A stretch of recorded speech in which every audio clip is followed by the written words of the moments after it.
126 people in South Korea have now been infected with Middle East respiratory syndrome. The MERS outbreak, the biggest outside of Saudi Arabia, has now killed 10 people. The government also announced new quarantine procedures today. Patients who show symptoms will be isolated in specific clinics instead of emergency rooms and outpatient centers. Nearly 4,000 people are currently quarantined, and most of the country's schools remain closed. Here in the U.S., the Centers for Disease Control are warning healthcare providers to be on the lookout for patients with signs of MERS. Dr. Devi is a physician and professor at the NYU School of Medicine. She's with us tonight. Thank you for being here, Dr. Devi. Oh, thanks. So first off, the fact that MERS has claimed 10 lives in South Korea, how concerned should we be here in the United States? Well, we have to be concerned whenever there's a disease where there's an unclear method of transmission. We don't totally understand it, and at the same time, it's worldwide. Well, the thing is, we think that it's through contact, so basically respiratory droplets, but they're not 100% sure about that yet. So we just have to keep an eye out. Because this is a relatively new disease that first popped up in Saudi Arabia. Yeah, of course. It's pretty new, and just in that short time, which is just a few years, it's already infected about 1,000 people. So 25 countries. It's something that we definitely have to keep an eye on. But in terms of a direct threat to us right now in the U.S., I don't think we're in danger. So when it comes to the symptoms of MERS, how do they differ from other viruses? Well, that's the tricky part. So it starts off like a regular virus where you might have cold, cough, fever symptoms, not necessarily think that anything's wrong.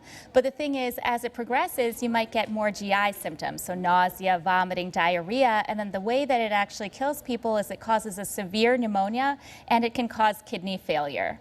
And so how do doctors try to treat patients who come down with MERS? So the only way you can really treat it is to treat the symptoms. We don't have a vaccine and we don't have a treatment that actually addresses the virus. But if you have kidney failure, then you try to support the person during that time. So give them enough fluids, enough treatment so that they survive the symptoms themselves or survive the pneumonia. And when you look at South Korea's response to this, the quarantines, the closings of schools, do you think they're getting a handle of this disease? Well, they're taking a very aggressive approach, which is a good thing as opposed to being a little bit more laid back or lackadaisical. I mean, the World Health Organization says that they don't really need to close all of those schools. It's not really transmitted through the schools, so that's something to keep in mind.